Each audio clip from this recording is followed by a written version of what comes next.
So welcome to New York Buddha Dharma, everyone. Let's bow in.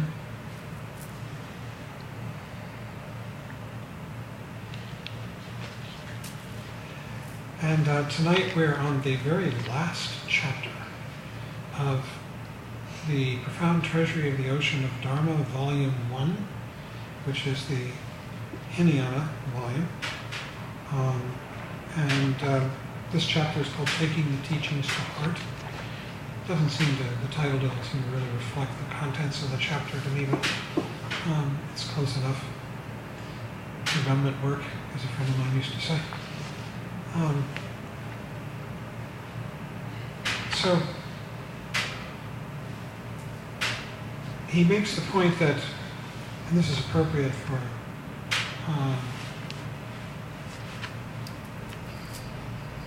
one person here who's going to be taking refuge, and a few others, we're going to have a few others taking refuge later in June, that this is not joining a religion. This is not a cult. That really, it's a matter of becoming more aware and in touch with one's natural faculties, clear seeing, compassion, kindness, awareness of one's life and the environment through which one is moving. And that really Buddhism is founded on these things. It's very common sense and practical. And one of the main sort of ways or markers for looking at one's progress on the path is the development of prajna. Prajna literally means, pra is an intensifier, jñā is it's a root of one of the words to know. So it's kind of better knowledge, or super knowledge, greater knowledge. And really what it refers to is, there are two main sort of levels of prajna. The first is the ordinary, I'm sort of jumping ahead here in the chapter, which refers to cleverness, intellectual acumen, your ability to solve problems, absorb written text. This is the ordinary kind of intelligence.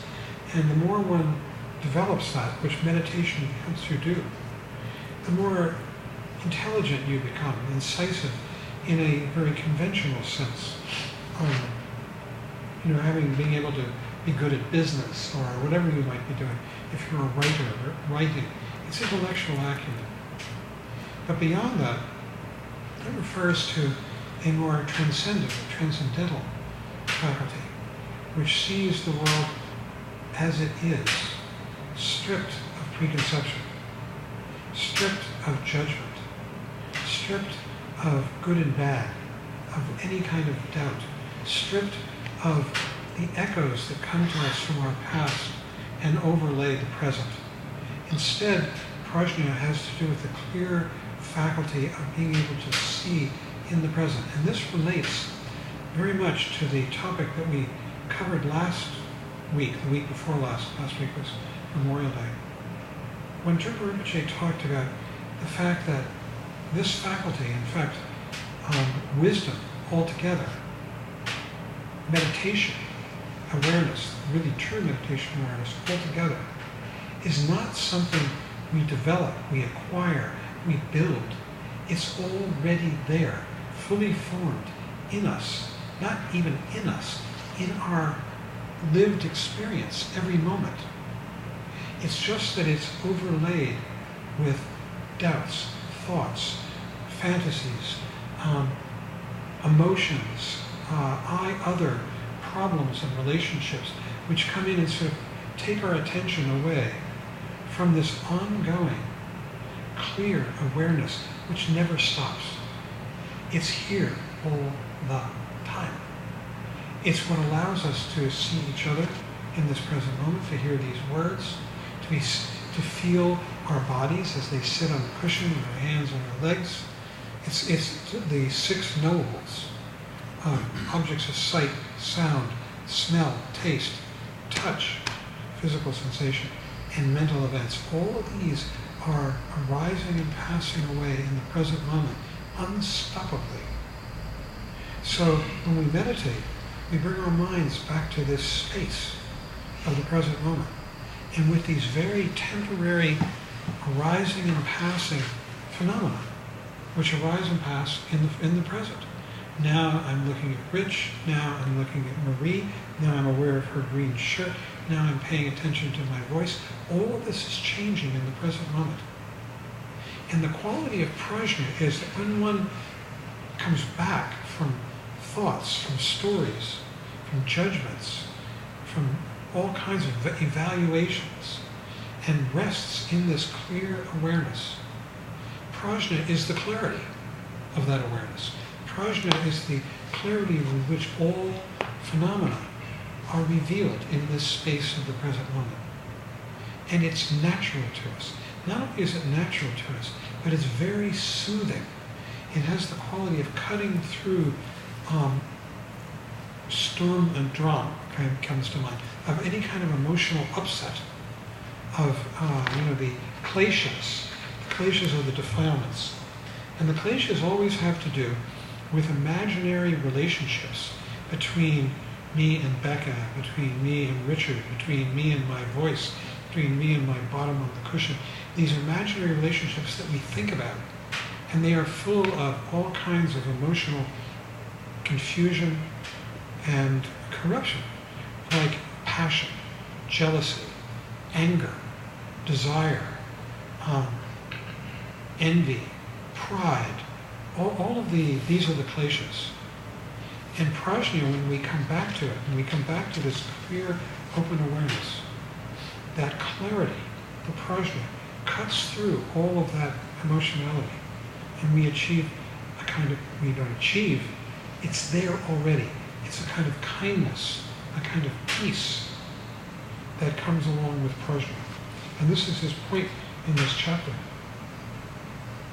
He says, this is kind of an oddness here, but he talks about how we begin to work with the alaya vijnana. The alaya vijnana, this is a reference to a doctrine in Buddhism of what are called the 8 consciousnesses. And they're not really so much separate consciousnesses as they just are they are aspects of ultimately confused consciousness.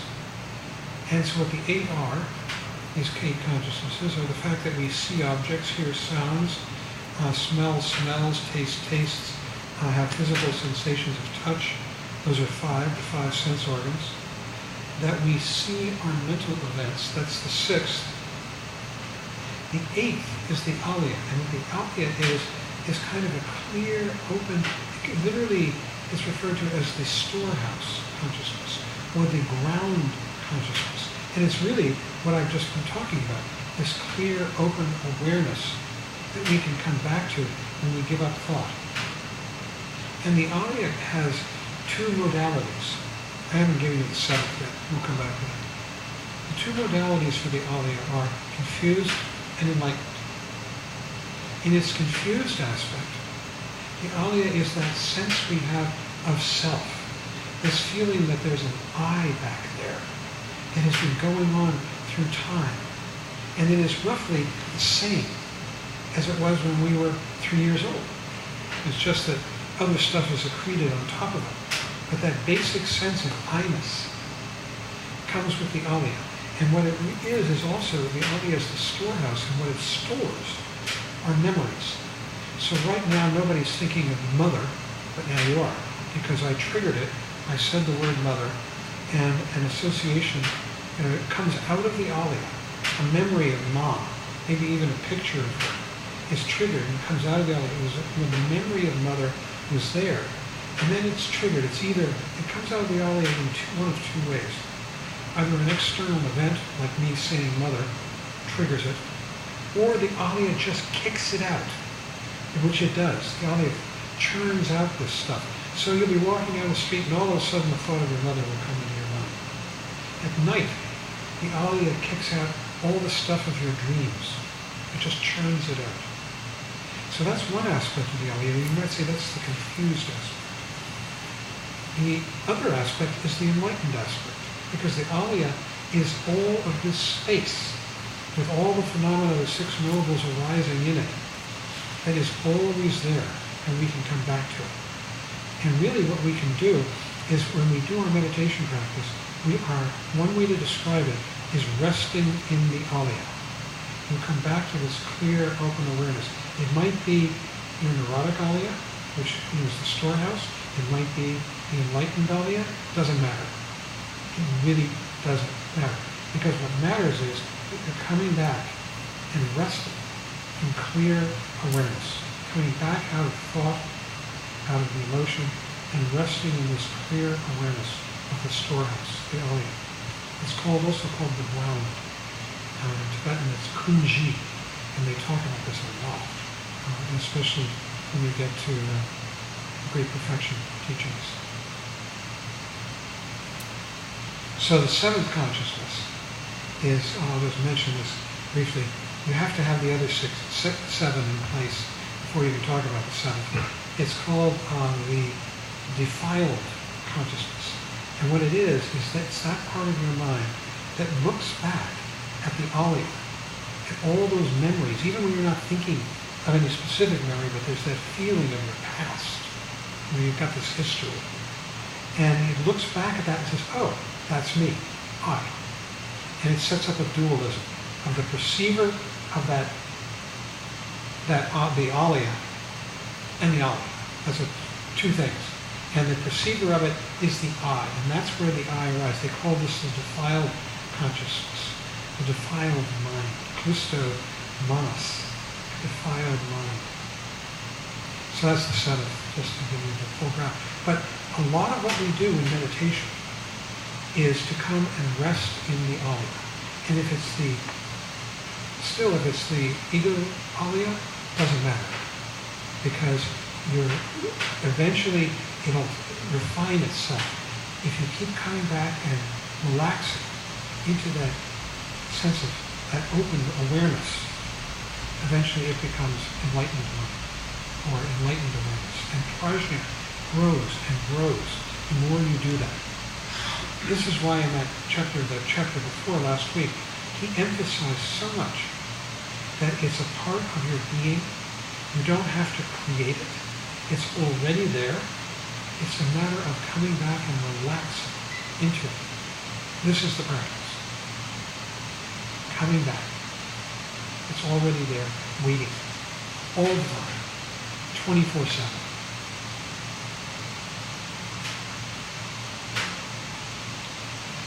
He says, I'm quoting him, it isn't a matter of developing a religious consciousness.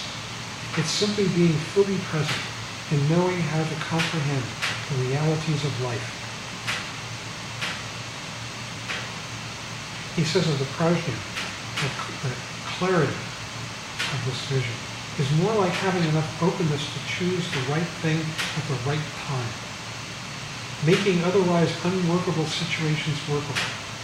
And here's a quote, so whatever happens in your state of being becomes unquestionably soothing and smooth because you're coming back into that open state of mind, that clarity. And your attitude begins to open up, lighten up. You realize that there is some form of openness or aperture everywhere. You can always come back. And you begin to experience maintaining your attention and enjoyment without concepts or preconceptions, so that there are no ambushes on the path. You're just present. With prajna, your vision begins to expand, not through struggling or feeling that you ought to expand your vision, but through a natural sense of connection to the world around you.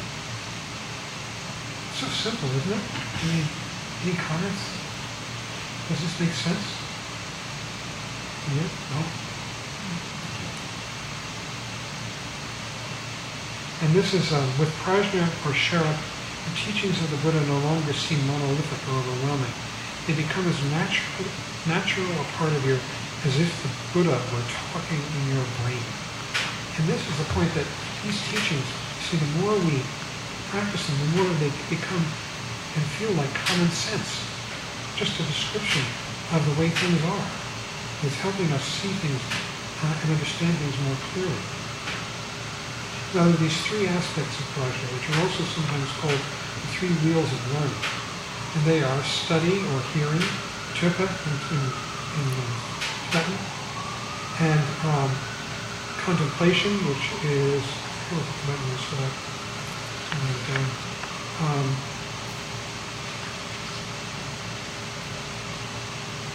Somewhat, sampa. And meditation, which is gompa. We often talk about lamas, the Tibetans, and classify them as having big rigpa. Rigpa is intellect, in this sense, the way they're using it. Or big gom. Gom is meditation. And Trungpa Rinpoche was in the latter camp. And he was famous for having very big gom. I could tell you some stories about that.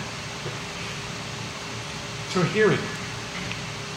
This is an interesting one. He says that the more you begin to get into this and you study it, it begins to feel so familiar. He likens it to meeting your parents again after many years.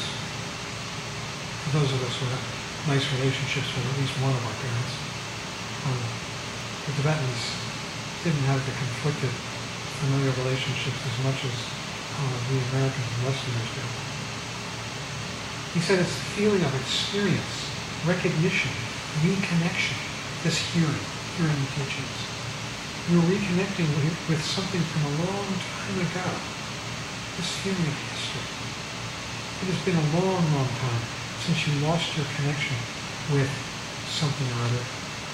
But now you have reconnected yourself by means of the teachings of the Buddha Dharma. You are very moved, and you feel that you can now hear properly and fully. And maybe, he's taking it further than we are at the moment, but there's that feeling of sort of coming home, of coming back to a kind of sanity and wholesomeness, that out of the confusion of not knowing where the heck we were, and what was up and what was down, what we were supposed to be, who we were supposed to be. And he talks about vipassana, that's this open awareness. We all know how to do it, right? It's an environmental awareness.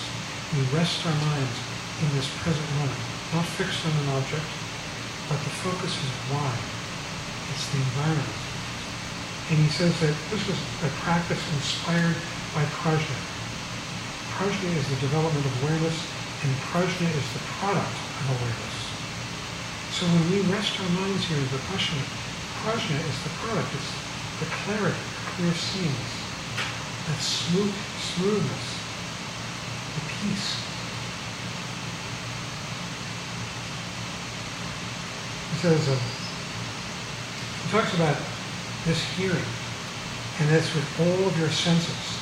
The more you begin to come into vipassana and prajna, you're apprehending with all of your senses, eyes, ears, nose, tongue, tactile senses, and mind. Everything is working. He says, in such an atmosphere you can smell the Dharma, you can feel the Dharma, you can hear the Dharma, you can see the Dharma, you can touch the Dharma. There is no time off in this kind of atmosphere. You learn if you can learn so well. The Dharma is your daily existence, and it includes everything. Everything.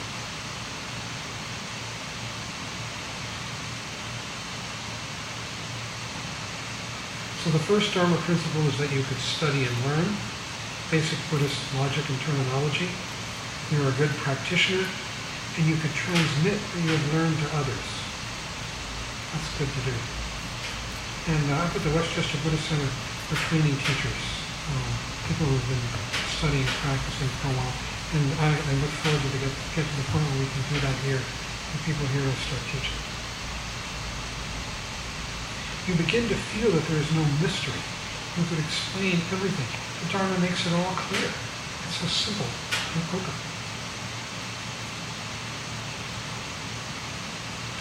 He says, when students have studied and learned most of the information, the rest is awakened intrinsically. This is so because the teachings begin to connect with the student's basic existence and their karmic connection with the lineage. All of that begins to work automatically. He says, then you begin to experience the joyousness that comes from training your mind in the shamatha discipline of mindfulness and the vipassana discipline of awareness. You possess Buddha nature. See, that's what this, when we talk about it being here already, that's what it is. It's the Buddha nature. It's our Buddha nature. It's here. It's not like we have to create it or make ourselves better. Rather, we just have to rediscover it and come back to it. Then there's contemplation, which is thinking about, having thought of, your experience and the teachings, bringing them together. You're sharpening the sword of prajna. So you might contemplate different subjects like disgust with samsara, with suffering, corruption of our habitual mind. Or you might contemplate the beauty of compassion and how it brings people together in heartfelt sympathy. When you contemplate, you feel as though you're about to understand, but you have no idea why and how. It is like picking up the very distant smell of onions cooking. You have caught the wind of something. And this is what begins to happen. We've all experienced this, is that you begin to feel more and more like you're connecting to these teachings, these practices. It's like something, a synapse is closing. And we're beginning to make a real connection to, and when we contemplate, what it really means is we're appreciating the connection between the words we're hearing and our experience, that they describe one another. Contemplation means coming to a personal understanding. So it is important to reflect on the occasion and circumstances in which you heard the Dharma. Through contemplation, you understand that the basic logic of Dharma applies to you, yourself, always. And finally, there's meditating. And this is where it all comes alive. He probably says it means taking something into your heart completely. This is where, when we come back into the present moment, we begin to realize this is what's real. The rest of it is fantasy, our thoughts and emotions.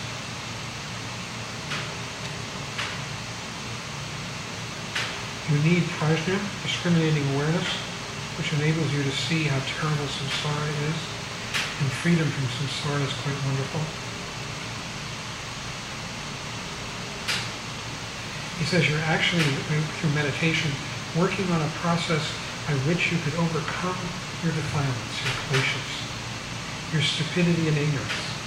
You are working on sharpening the best of your wisdom, your prajna, which you possess intrinsically as a family heirloom. You're trying to build that up. That is the idea of meditation and Dharma. And you don't have to regard your negative states of mind with hatred. You could use that negativity to wear itself out, like wearing out a pair of shoes you don't like. You walk around in them and wear them out. Then you can put on new shoes.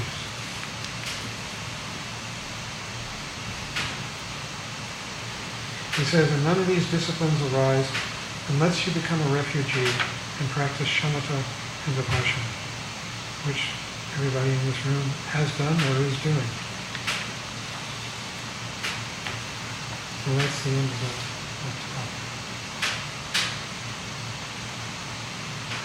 We can have a discussion if you like. And Joe, there's a microphone over there.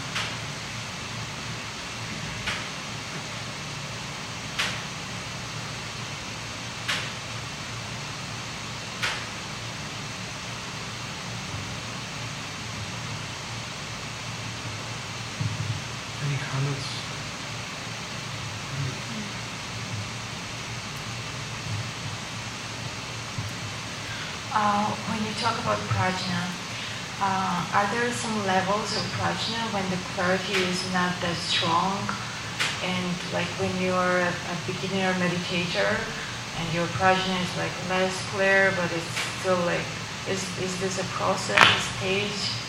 Definitely. Definitely.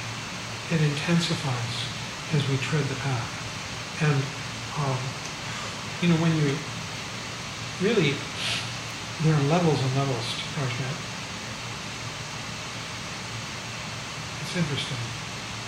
At the Hinayana level, prajna is kind of fundamental intelligence about seeing the world more accurately. Beginning to see it beyond preconception and judgment. You walk down the street and you see somebody who reminds you of your angry mother, and you have a bad feeling about that person, even though they're a complete stranger. With prajna, you begin to notice that you're doing that, and let it go. And take a better look at that person, and realize they're not my mother. And there's somebody altogether different. And you might, open your mind. This is all at the Hinayana level. This is what begins to develop. This kind of very commonsensical prajna. The Mahayana is a different story. Their prajna takes on a new meaning. Because the entrance into the Mahayana, full blown, is the discovery of shunyata, which is the discovery that I and other are just fictions, stories that we tell ourselves, and they have no true existence. And in fact, in the present moment, everything is a constantly arising matrix of interpenetration and relationship. And prajna is the faculty that appreciates that sees that I and other are myths, that they don't actually have any true existence. Especially we start out with I. That's a big one. But this I that we worry about, is nothing but a fiction. It never really existed in the first place, nor will it. It's just part of the stories that we tell ourselves habitually about me and my problems, me and my virtues, me and my hopes, me and my fears for the future, my hopes for the future, my regrets about the past. All of those I are just fictions, just like a Mickey Mouse cartoon. And yet we believe them so much, and we are constantly walking around telling ourselves these stories, and we are trapped in their very unhappy. So at the Mahayana level, there's a big breakthrough when one fundamentally shifts one's allegiance to the present moment, into this world of no I or other. I or other just become a useful way to talk about things, and they have no true existence. They're just figures of speech. You, me. It's useful. I'm sitting up here, you're sitting there. I mean, it's a useful way. Whereas one Buddhist philosopher I know put it, useful ways to take things. Just useful. At a particular time and place and with particular people, it's useful, and only in those particular circumstances, but not fundamentally true. And when we begin to realize that, prajna becomes the faculty of mind that cuts through belief in I and other. And in fact, it's symbolized by a two-edged sword held by the Bodhisattva Manjushri, the Bodhisattva of wisdom. And it's cutting through, the two edges of that sword are cutting through the two veils, which are the belief in I and the belief in other. And the belief in I is called the veil of conflicting emotions, of kleshas, all the passions, jealousy.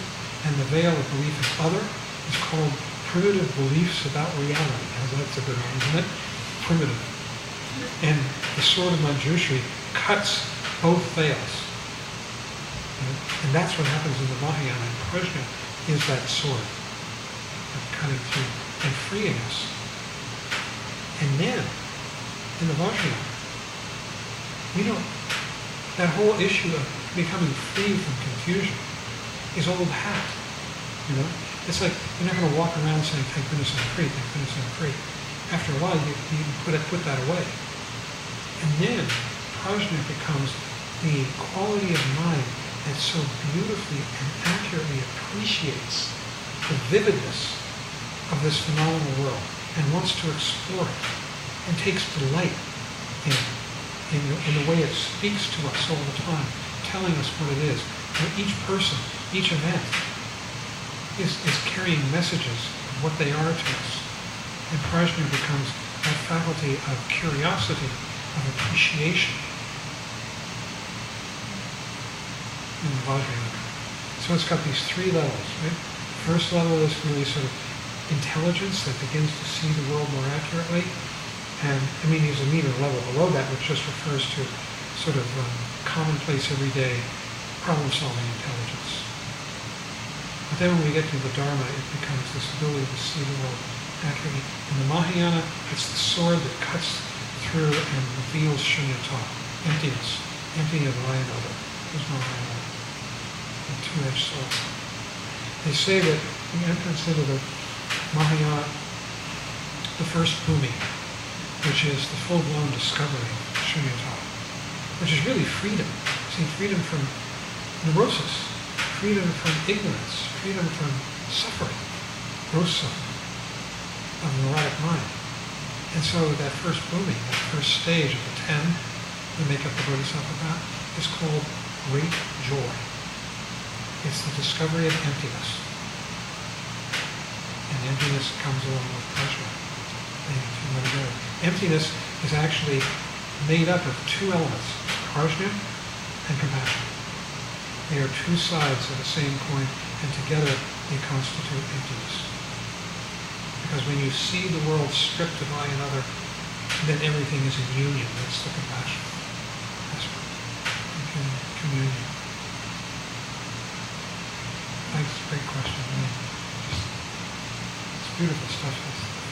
We're about to go into the second volume, not for a few weeks. We have some other things to do. Refuge of Bodhisattva vows. And the next class that we do will be, I think the next class is going to be on the refuge vow. We'll go through there's a text, there's a book you can buy called It's Not On Refuge. And I'll send out a link. Either that or I'll send out the main essay to read in a PDF. And then we're going to do a class on Bodhisattva vows, and then we'll have a ceremony. But there's going to be a week in there in between because I have to go somewhere for a week and won't be able to be there. So probably the first week in July, we'll have the vows. Remember what he said, that it's necessary to take refuge and cultivate prajna to do this? Wasn't that it? Richard? Could you tell us this? So that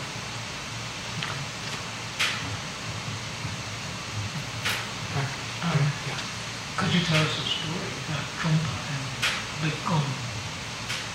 Oh, you like? Was it you who did that the other night? After the story? No, it wasn't. But I really enjoyed the story. Well, I'll tell you. Okay, I'll tell you the story. About Trungpa and Gum. There is a skill of being able to see the future. And it's practiced in a very particular way. It's called prajna. And typically the way this is done, prajna, is that the practitioner looks in a mirror, and they do whatever they do with their mind, and they are actually looking at the future in the mirror. Now, I never knew this when I met Trungpa Rinpoche. I only learned it much later, 4 years after I met him, that he was famous among Tibetans for his skill in prajna. Really? He never talked about it. What happened was actually that that first summer of Naropa Institute in Boulder, there was a party at Reggie Ray's house, and Nudup Range, his father was a Thangka painter, and so was Nudup. And his father had been a student of Trungpa Rinpoche in Tibet. And Nudup was teaching Thangka painting at Naropa that summer. And he taught it for a while at Naropa, and he moved to Halifax and Nova Scotia, and he's still a Thangka painter. Wonderful Thangka painter. He cornered me at this party at Reggie's house, and we were all drinking. And he started telling me this story about how his father had a little bit of the talent of prajna, not a lot. And the Trungpa Rinpoche had honored him when he was in Tibet by practicing prajna with him. His father held the mirror and they both looked into it, and with Rinpoche's participation, his father was able to see the future. And the reason Nudup was telling me this was that what his father saw was what was happening right at that time in 1974, summer in Boulder at Naroka Institute with all of the people, including me. And his father had told Nudup about this, and they had discussed it in the mirror. And Nudup was pretty loaded at that point. He was really drunk. But he wanted to tell me this, that his father had seen all of this that was happening with Trungpa Rinpoche's help in the mirror. And that he said that it was a big strain for his father, and that it took him several days afterwards for his vision to come back clear. Now, later, I married Trungpa Rinpoche's sister-in-law. Rinpoche was dead by that time. He had wanted me to marry her early on, but I was already involved with someone else. And it took a bunch of years before Tessa and I got together. And she told me a story. Now, Tessa's mother, Trungpa Rinpoche's mother-in-law, moved to Boulder. And she was illegal. She was an illegal alien. We all loved her, Elizabeth. She was an amazing person. She was a gossip. She loved romances. You know, people would come to her with their romantic problems. She loved them. She threw parties, you know, and she was elegant. You know, she had been presented at court in England, and she was just the sweetest person. And she had this amazing faculty. And the first time I ever met Elizabeth, I stood in line with my wife at the time, Christy, and there was a reception line. And when I got to her, she said, I introduced myself. I said, I'm John Baker, and this is my wife, Christy. And she said, it's so lovely to meet you. She said, do you have any children? And I said, yes. We have a 2-year-old daughter. Her name was Cara. Blah, blah, blah. We talked for a few minutes, and then we moved on. There must have been easily somewhere between 50 and 100 people in that reception line. About 3 months later, I ran into Elizabeth again at another party, and I went up to say hello. And she put out her hand. She said, oh, John, how is Cara? That's amazing, isn't it? Wow. So, she was living in Boulder, and she had Parkinson's disease. Eventually killed her. We had to take her back to England because the care became so demanding. You know, she needed a lot of intensive care, and she wasn't on the health system here, and we couldn't afford to pay for her privately. But she was still on the English system, so we took her back and got her health care there. And there was a meeting as her health deteriorated to discuss how to deal with this situation in her deteriorating health. I wasn't there. Tessa was. And I remember she said Trungpa Rinpoche was there, and he was kind of pretty drunk. And at one point he fell asleep. And everybody's talking around him about what to do about Lady Gladys and Elizabeth. And all of a sudden he wakes up and he says, let's just kill her. He didn't mean it like that. And then they moved on. They discussed what to do, and then they moved on to some other subjects. And Deirdre Stubbart was trying to have a baby. She and Ron, her husband. And they had a lot of difficulty. And the gynecologist she was going to had recommended a very invasive procedure. And this is what Tessa told me. This is going on recording now. I might edit this out. And she asked Trungpa Rinpoche, should I have this procedure, this invasive procedure, in hopes of having a child? So he decided to do prajna. Only he didn't do it using a mirror. He did it in his thumbnail. He looked at his thumbnail. And what he said that the ability to do prajna is that it's like a gland And either you have it or you don't. And he had it. So he looks in his thumbnail and he says, oh, I see a baby. He's wait.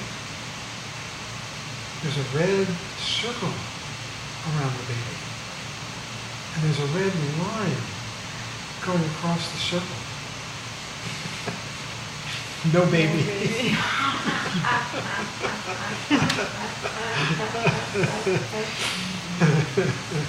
And then Diana asked him, his wife, if she should have another child, you know? And he looks at his thumbnail like this and he says, I see a question mark. He said, it's in flames. It's the burning question. Yeah. So there's a story about Chögyam Rinpoche and his big meditation gong. He said that Chögyam Trungpa, his teacher, saw the future all the time and just didn't care. But sometimes he would say things would come out of his mouth about what was going to happen, you know?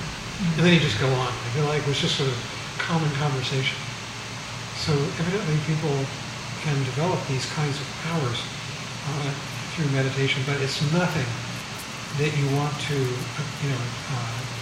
pursue or judge or evaluate it. They call it nyam. And nyam are things that come along. They can be very pleasurable sensations. They can be powers like this. And you don't hold on to them at all. You don't judge. You don't treasure them. You don't evaluate them. If you do, that's the way to suffering and confusion. There are lots of warnings about that. Is it siddhi, how it is called in Sanskrit? Siddhi? What? Siddhi? Siddhi, is it how it's called in Sanskrit? What's called in Sanskrit? Prasena? Siddhi? I mean, no, those talents that... I'm sorry, I'm having trouble hearing you. Yeah, use the mic. That's better anyway.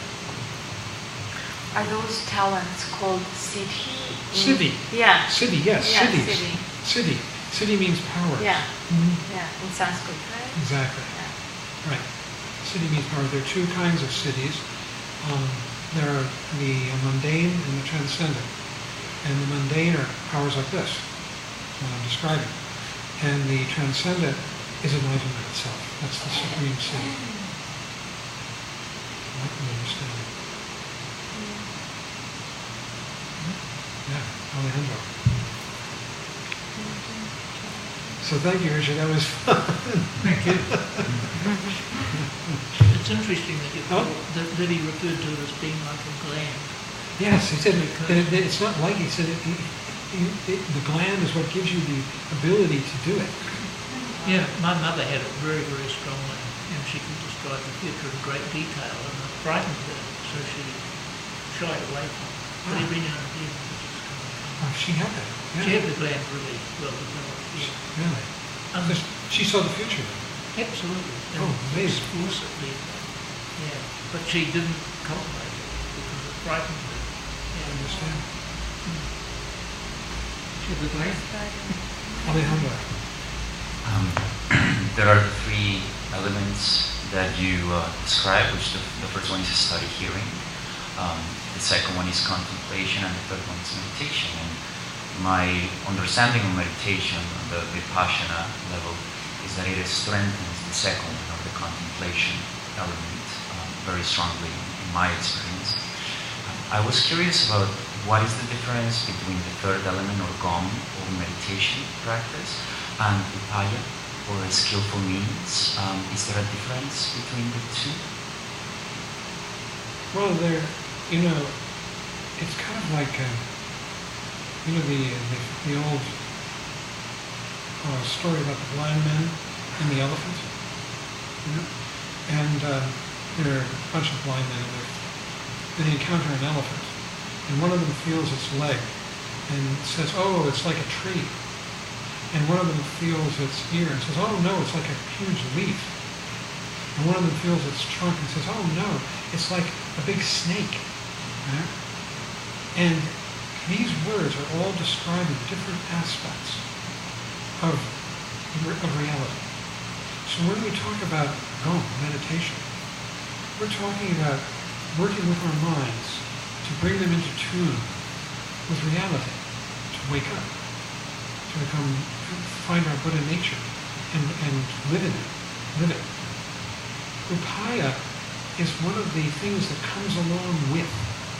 It's, in fact, remember I said that shunyata is kind of made up, if you could call it that, of prajna and karuna, compassion and union. Well, actually what happens is the first bhumi is there's a paramita associated with that. It's the paramita of generosity. And that is the beginning of transcendent compassion. And the sixth bhumi is the full-blown development of prajna. You have to have all of these things there from bhumi 1. But the transcendent virtue of prajna is associated with the sixth bhumi. The seventh bhumi is upaya, skillful means. Now there are inflection points on the bodhisattva path. These are points that it's difficult to get through. The first inflection point is the first bhumi, just to enter in and discover emptiness, shunyata. That's a big leap, jump, major. The next the full four bhumis are, the second, third, and fourth, and fifth, are easier. And then the sort of the full-blown development of prajna in the sixth, even though it really continues to develop all the way up into enlightenment and beyond, is another inflection point, and the seventh is another inflection point, the development of upaya. Upaya means skillful means, and what it's simply saying is that up until that point you might think that the practitioner is still aware of their progress. The watcher is still there. They're not enlightened yet. There's still a subtle sense of watching and judging oneself. Only now what the watcher is saying is, I'm free of suffering. I've discovered egolessness, the twofold egolessness, and there's no more suffering. But the very fact of saying that is suspicious. That's the watcher again. And they say that the appreciation of shunyata that is discovered in the first bhumi, that appreciation falls away throughout the 10 bhumis until the only thing that is holding the person back from full-blown enlightenment is that little faint sense of watcher saying, how am I doing? Am I going to get enlightened? That has to go. In fact, what they do is there's an analogy for this falling away of the watcher. They say it's like a bottle of perfume that is empty. You poured out the perfume. The perfume was samsara, suffering, confusion. And that bottle is now empty of it. That's shunyata, empty, right? But when you hold the bottle to your nose, you still smell the fragrance of suffering. When you appreciate shunyata, it's because you're still smelling the fragrance of samsara. And you're saying, thank goodness. That has to fall away. And that's what the 10 bhumis are, is a falling away of that. The seventh bhumi, I forget the name of that bhumi, but the paramita associated with it is upaya, skillful means. And the reason that it's a difficult one to achieve is because in order to go into action, you have to give up watching yourself. If we watch ourselves, our movements are jerky. You have to develop complete unself-conscious confidence in order to go into action and practice skillful action to help other sentient beings. And so there's a tremendous giving up of ego that takes place at the level of the seventh bhumi. Still more to go. But that's one of the inflection points. So they're really the three dominant principles of the Mahayana. The Mahayana is the discovery of shunyata. And within that, there's the development of prajna, compassion, karuna, and skillful means, upaya. Those three principles.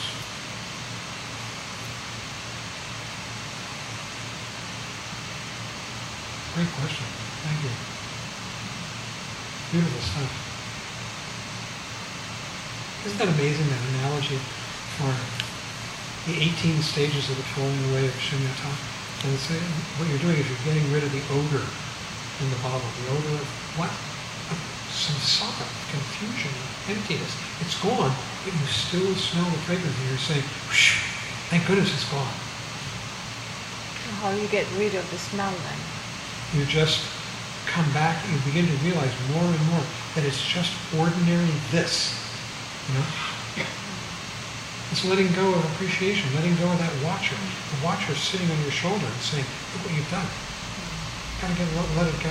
Come back, come back, come back. And appreciate that it was already there, always there. It just takes us a while to do it. I think we can all attest to that. Well, there are no other burning questions. We can end. So shall we say the dedication of merit? You might have the chance to read it. And if you have a 3-paragraph dedication of merit, let's skip the middle one, because so we have 2 different versions floating around. There should be maybe the first paragraph and the third, if you have a 3-paragraph. And by the way, the first paragraph is a Buddhist dedication of merit, so we do Anjali. You know? And for your information, Anjali is not palms flat, there's a slight cut. Slight. The second dedication, how does it start? No, you said the third paragraph? By the confidence. This is a Shambhala dedication of merit. And so what we do is we drop the Anjali, you put your hands here, and this is a Shambhala warrior bow. And you put your hands here, and at the end, you bow like this to each other. In acknowledgement. Okay?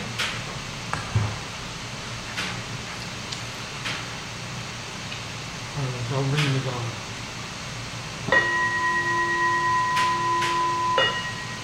By this merit, may all attain omniscience, may it defeat the enemy in wrongdoing, from the stormy waves of birth, old age, sickness, and death, from the ocean of samsara, and free all beings. By the confidence of the golden sun of the great East, may the lotus garden of the witness wisdom bloom. May the dark ignorance of sentient beings be dispelled. May all beings enjoy profound, brilliant glory.